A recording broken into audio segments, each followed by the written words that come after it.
Hello friends, welcome back to Motonomics. Airbags एक बहुत important safety feature होता है जो आजकल हर आदमी अपनी गाड़ी में चाहता है, क्योंकि लोग पहले से ज़्यादा अवेयर हो रहे हैं और अब सेफ्टी को पैसे से ज़्यादा इंपॉर्टेंस देने लगे हैं। वैसे तो गाड़ी में बहुत सारे सेफ्टी फीचर्स होते हैं जैसे ABS, EBD, parking sensors, seat belts वगैरह वगैरह, बट मैं आज बात करने वाला हूं एयरबैग्स के बारे में जो सीट बेल्ट की तरह ही एक्सीडेंट के दौरान आपकी प्रोटेक्शन के लिए बनाए गए हैं। और एयरबैग्स को लेकर लोगों को बहुत ज़्यादा कंफ्यूजन भी है, क्योंकि लोगों को ये नहीं पता कि एयरबैग्स काम कैसे करते हैं, किस कंडीशन में ये आपकी जान बचा सकते हैं और किस कंडीशन में ये काम ही नहीं करते हैं। तो बहुत सी वीडियोस सामने आती हैं जिसमें गाड़ी का एक्सीडेंट हो जाता है, गाड़ी क्रैश कर जाती है और तब भी एयरबैग्स नहीं खुलते। तो इंपॉर्टेंट ये नहीं है, इंपॉर्टेंट ये है कि आपको ये पता होना चाहिए कि एयरबैग्स किस कंडीशन में काम करते हैं और किस कंडीशन में काम नहीं करते, क्योंकि जहां बात आपकी जान की होती है तो वो चीज़ तो आपको ज़रूर पता होनी चाहिए। तो ये वीडियो बहुत ही इंटरेस्टिंग और बहुत ही इंफॉर्मेटिव होने वाली है, तो बने रहिएगा मेरे साथ। मेरा नाम है फराज और आज हम लोग जानेंगे इस वीडियो में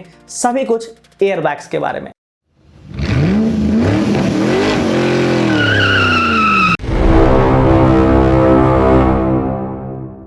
तो जो लोग नहीं जानते, मैं उनके लिए ये बता देता हूं कि एयरबैग्स होता क्या है। तो ये एक स्ट्रेचेबल फैब्रिक होता है जो बिना एयर के कंप्रेस करके आपकी गाड़ी के अंदर प्लेस कर दिया जाता है। और इसके अंदर एक ऐसा मैकेनिज्म होता है कि जब आपकी गाड़ी का एक्सीडेंट होता है तो उन बैलून्स के अंदर, उन एयरबैग्स के अंदर एकदम से नाइट्रोजन भर जाती है, जिससे अगर पैसेंजर एयरबैग से टकराता है तो उसको एक कुशनिंग वाला फील आता है, उसको एक सॉफ्ट लैंडिंग मिलती है और उसके बाद वो एयरबैग्स डिफ्लेट हो जाते हैं, मतलब उसमें से हवा निकल जाती है और इस तरह आप लोग किसी सीवियर इंजरी से बच जाते हैं। बट ये जरूरी नहीं है कि एयरबैग्स हमेशा ही आपकी जान बचा लें या आपको इंजर्ड ना होने दे, क्योंकि कभी कभी तो एयरबैग्स के खुलने से भी काफी इंजरी हो जाती है और कभी कभी तो एयरबैग्स खुलते ही नहीं हैं। तो वो कौन सी कंडीशंस होती हैं जिसमें एक्सीडेंट होने के बाद भी एयरबैग्स नहीं खुलते, उसको जानने के लिए पहले मैं आपको मिनिस्ट्री ऑफ रोड ट्रांसपोर्ट की तरफ से आई एक न्यू नोटिफिकेशन के बारे में बता देता हूं। और अब से सभी पैसेंजर व्हीकल में 2 एयरबैग्स कंपलसरी हो जाएंगे, चाहे आपकी गाड़ी बेस मॉडल ही क्यों ना हो, सभी में आपको डुअल एयरबैग्स यानी 2 एयरबैग्स दिए जाएंगे। पैसेंजर के लिए पहले से ही कंपलसरी था, बट अब साइड पैसेंजर के लिए, फ्रंट वाले पैसेंजर के लिए कंपलसरी हो गया है और ये एप्लीकेबल होगा 1 अप्रैल से बनी सारी गाड़ियों से और उसके बाद बनी सारी गाड़ियों पर। सो अगर आप किसी भी गाड़ी का बेस मॉडल भी खरीदना चाहते हैं जिसमें एयरबैग्स ही नहीं आते, तो बस अब आपको थोड़ा सा ही इंतजार करना होगा, जिसमें आपको न्यू नॉर्म्स की वजह से डुअल एयरबैग्स मिल जाएंगे। और इस न्यू नॉर्म्स की वजह से आपका कार का जो प्राइस होगा वो 5 से 7 हजार रुपए इंक्रीज कर दिया जाएगा। बट अगर आप लोग अपनी पुरानी कार को बेचकर एक न्यू सेफर कार पे शिफ्ट होना चाहते हैं तो इस न्यू नॉर्म्स की वजह से आपके लिए अपनी गाड़ी को बेचना आसान नहीं होगा, बट इस मुश्किल काम को आसान बनाया जा सकता है Cars24 की मदद से, जिसमें आपको बेस्ट रीसेल वैल्यू मिल जाएगी। बस आपको करना यह है कि आपको Cars24 की वेबसाइट या फिर मोबाइल ऐप पर जाना है और अपने लिए एक अपॉइंटमेंट बुक करना है और अपनी गाड़ी का इंस्पेक्शन करवाना है और आपकी टेंशन खत्म हो जाएगी, क्योंकि वो लोग आपकी गाड़ी को हजारों चैनल पार्टनर्स के साथ शेयर कर देंगे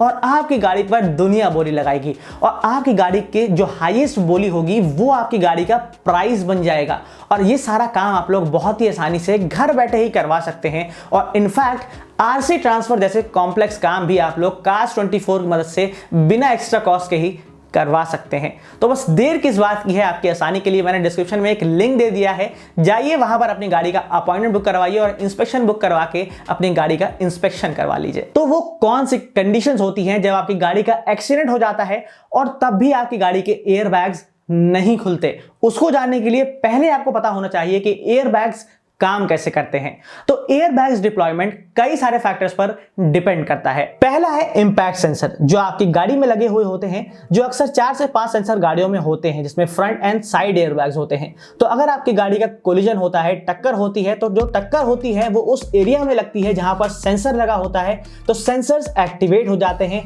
और फौरन आपकी गाड़ी के एयरबैग्स में नाइट्रोजन फिल हो जाती है और कुछ ही मिली सेकेंड्स में एयरबैग्स ओपन हो जाते हैं। और दूसरी वजह होती है जब आपकी कार की स्पीड अचानक कम हो जाती है, तब सेंसर्स एक्टिवेट हो जाते हैं और एयरबैग्स ओपन हो जाते हैं। और तीसरी वजह है इंपैक्ट का डायरेक्शन, जिसके बारे में हम लोग आगे बात करने वाले हैं। आइए अब फाइनली बात करते हैं उस कंडीशंस के बारे में जब आपकी गाड़ी में सेंसर्स भी लगे हुए होते हैं, सही डायरेक्शन में भी इंपैक्ट पड़ता है और स्पीड भी कम हो जाती है, तब भी आपकी एयरबैग्स नहीं खुलते। तो वो कौन सी कंडीशंस हैं आइए देखते हैं। पहला रीजन है जब आपकी कार में पीछे से टक्कर लगती है और तब आपकी गाड़ी के एयरबैग्स नहीं खुलते। और दूसरी वजह होती है जब आपकी गाड़ी 20 से 30 किलोमीटर पर आवर की स्पीड पर चल रही हो और आपकी गाड़ी का एक्सीडेंट हो जाए, तब भी एयरबैग्स नहीं खुलते। और अगर आपकी गाड़ी किसी पोल से टकरा जाती है और अगर पोल ही निकल जाता है या फिर पोल बेंड हो जाता है तो वो चीज सॉलिड नहीं होगी और इसलिए सेंसर एक्टिवेट नहीं हो पाते हैं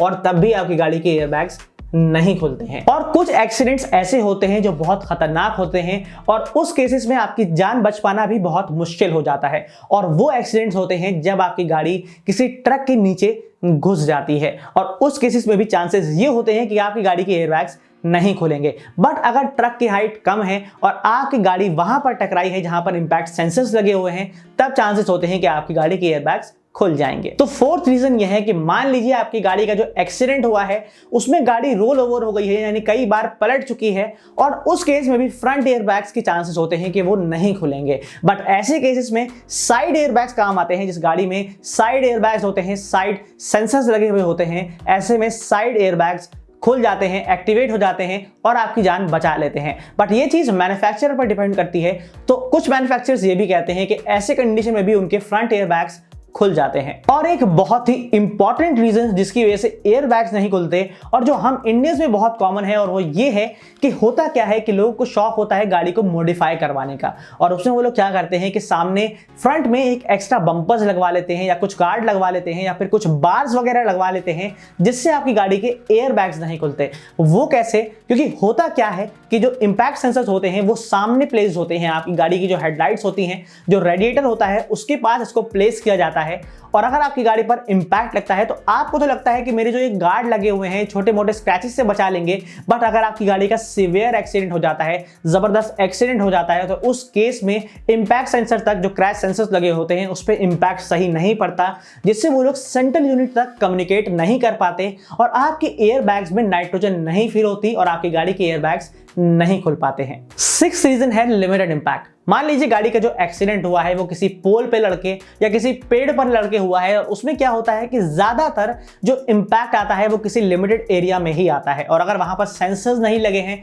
तब तो एयरबैग्स नहीं खुलेंगे। लेकिन मान लीजिए कि सेंसर अगर दूर लगे हुए हैं, मान लीजिए कोई गाड़ी आपके टायर के पास आके टकरा जाती है जहां पर सेंसर्स नहीं होते हैं, तब भी आपकी गाड़ी के एयरबैग्स नहीं खुल पाते हैं। अगला रीजन भी गाड़ी की मॉडिफिकेशन और रिपेयर से ही रिलेटेड है। मान लीजिए कि आपकी गाड़ी में कोई प्रॉब्लम आ जाती है और आप लोग अपनी गाड़ी को किसी लोकल वर्कशॉप पर भेज देते हैं, और वहां पर जो काम करने वाले मैकेनिक हैं वो इतने एक्सपर्ट नहीं हैं, और ऐसे में अगर उनको कुछ रेडिएटर में काम करना है या फिर हेडलाइट्स के पास कुछ काम करना है, तो ऐसे में क्या होता है जो सेंसर होते हैं वहीं पर प्लेस होते हैं। अगर वो कुछ तार निकालते हैं या कुछ वायर में वियर एंड टियर हो जाता है और उनको नहीं पता चल पाता है, तो ऐसे केस में जब एक्सीडेंट होगा तब भी आपके एयरबैग्स नहीं खुलेंगे। और दूसरा तरह का मॉडिफिकेशन ये होता है जिसका हम लोगों को बहुत शौक होता है कि हम लोग गाड़ी खरीदते ही उसमें सीट कवर लगा देते हैं। तो जो साइड एयरबैग्स होते हैं वो सीट के अंदर ही होते हैं, और ऐसे में ये होता है कि जब आपकी गाड़ी का एक्सीडेंट होता है तो जो आपकी एयरबैग्स जान बचा सकते थे वो अब खुलेंगे ही नहीं, क्योंकि आपने अपने शौक के लिए उस पर जबरदस्त तरीके के सीट कवर लगवा दिए हैं। और हाँ, इसकी पॉसिबिलिटी भी रहती है कि हो सकता है कि गाड़ी में पहले से ही कोई प्रॉब्लम हो सकता है किसी सेंसर में प्रॉब्लम हो, या फिर कोई सॉफ्टवेयर में इश्यू आ जाए जो कभी भी आ सकती है। बट ऐसा थोड़ा सा कम ही होता है क्योंकि गाड़ी में पहले से टेस्टिंग हो जाती है, और अगर आप लोग रेगुलर अपनी गाड़ी का चेकअप करवाते ही रहते हैं और कोई सॉफ्टवेयर में इशू आता है तो आपको टेस्टिंग में पता चल ही जाएगा। और कभी कभी एयरबैग्स फेलियर का रीजन डिफेक्टिव इलेक्ट्रिकल कंपोनेंट्स भी होते हैं जो इंपैक्ट को सेंस तो कर लेते हैं बट सेंट्रल यूनिट तक सिग्नल नहीं भेजते हैं, कम्युनिकेट नहीं कर पाते हैं, जिससे एयरबैग्स में नाइट्रोजन नहीं भरेगी तो एयरबैग्स खुलेंगे ही नहीं। और एक आखिरी और बहुत इंपॉर्टेंट रीजन जिसका सभी को ध्यान रखना चाहिए वो ये होता है कि मान लीजिए किसी गाड़ी का एक्सीडेंट हो जाता है और उस एक्सीडेंट में एयरबैग्स नहीं खुलते, और ड्राइवर को ये लगता है कि अच्छा हुआ एयरबैग्स नहीं खुले, जरूरत भी नहीं थी। और ऐसे में क्या होता है कि मान लीजिए दूसरा एक्सीडेंट जब होता है और एयरबैग्स नहीं खुलते जब उसको जरूरत थी, तो इसका रीजन है कि पहली बार जो एक्सीडेंट हुआ था इसकी वजह से गाड़ी के सेंसर्स में कुछ प्रॉब्लम आ गई है और एयरबैग्स काम नहीं कर पाए हैं। तो इस चीज से बचने के लिए करना ये होता है कि मान लीजिए कोई छोटा मोटा एक्सीडेंट भी होता है तो ऐसे में आपको गाड़ी को किसी वर्कशॉप पर या फिर किसी ऑथोराइज्ड एक्सपर्ट के पास ले जाइए, ऑथोराइज्ड सर्विस सेंटर पर लेके जाइए, जहां पर अपनी गाड़ी का फुल स्कैन करवा लीजिए। क्योंकि जितनी गाड़ी इलेक्ट्रिकल होती है, जितनी गाड़ी आजकल हाईटेक मॉडर्न होती है, उसमें चांसेस भी होते हैं कि उसमें जल्दी प्रॉब्लम्स आ जाती हैं। तो ऐसे में आपको करना यह है कि गाड़ी का टाइम टू टाइम चेकअप करवाते रहिए, जिससे आप लोग को पता रहेगा कि आपकी गाड़ी फिट है। और अगर आप लोग जानना चाहते हैं कि आपको ये कैसे पता चलेगा कि फर्स्ट स्टेप क्या होगा जिससे आपको ये पता चलेगा कि आपकी गाड़ी का एयरबैग्स चल रहे हैं या फिर नहीं चल रहे हैं, और ये चीज उनके लिए है कि मान लीजिए गाड़ी का एक्सीडेंट नहीं हुआ है, तो फिर आप लोग को कैसे पता चलेगा कि आपकी एयरबैग्स चल रहे हैं या फिर नहीं। तो आपके जो इंस्ट्रूमेंट क्लस्टर होता है, जो गाड़ी का मीटर होता है, वहां पे कुछ वार्निंग सिग्नल्स आते हैं, जिसमें सीट बेल्ट होती है, एयरबैग्स होते हैं, एबीएस होता है, वगैरह वगैरह। तो मान लीजिए कि जो एयरबैग्स है, एयरबैग्स जब आप लोग गाड़ी ऑन करते हैं तो वहां पे एयरबैग्स का सिग्नल भी आता है और बाकी सारे सिग्नल्स भी ऑन हो जाते हैं। और जब आप गाड़ी को चलाते हैं तो कुछ देर बाद वो सिग्नल्स ऑफ हो जाते हैं। और अगर गाड़ी का एयरबैग्स का जो सिग्नल होता है अगर वो ऑन ही है तो आप समझ जाइए कि एयरबैग्स में कुछ प्रॉब्लम है और आप उसको चेक करवा लीजिए। सो उम्मीद है कि आपको ईयरबैग्स के बारे में काफी सारी चीजें पता चल गई होंगी। अगर कुछ एक पॉइंट भी पता चला है तो मुझे जरूर बताइएगा, और अगर आप लोग सेफ्टी के ऊपर और वीडियोस देखना चाहते हैं तो मुझे कमेंट सेक्शन में टॉपिक लिख के बताइए, मैं उस पर भी वीडियो लेकर आ जाऊंगा। और मैंने आपको जितनी भी चीजें बताई हैं ये मैंने आपको ऐसे ही हवाबाजी में नहीं बताई है, बल्कि मैंने आपको इंटरनेशनल सेफ्टी स्टैंडर्ड के हिसाब से और उनको स्टडी करने के बाद, सारी चीजों को पता करने के बाद, सारी इंफॉर्मेशन को कलेक्ट करने के बाद बताई है। और अगर आपको ये वीडियो और मेरी मेहनत पसंद आ गई हो तो इस वीडियो को लाइक कर दीजिए और वीडियो को शेयर करिए उन लोगों के साथ जिनको ज्यादा डाउट्स हैं, जो गाड़ी चलाते हैं या नहीं चलाते हैं, मैटर नहीं करता, क्योंकि सेफ्टी सबके लिए इंपॉर्टेंट है। और अगर आप लोग चैनल पर नए हैं, आप लोग इंफॉर्मेटिव ऑटो कंटेंट देखना चाहते हैं तो एक बटन दबा के चैनल को सब्सक्राइब कर दीजिए और साथ में बेल आइकन को प्रेस कर दीजिए, क्योंकि ये बिल्कुल फ्री है। मिलता हूं मैं आपसे नेक्स्ट वीडियो में एक इंफॉर्मेटिव ऑटो कंटेंट के साथ। तब तक के लिए ड्राइव सेफ, राइड हार्ड।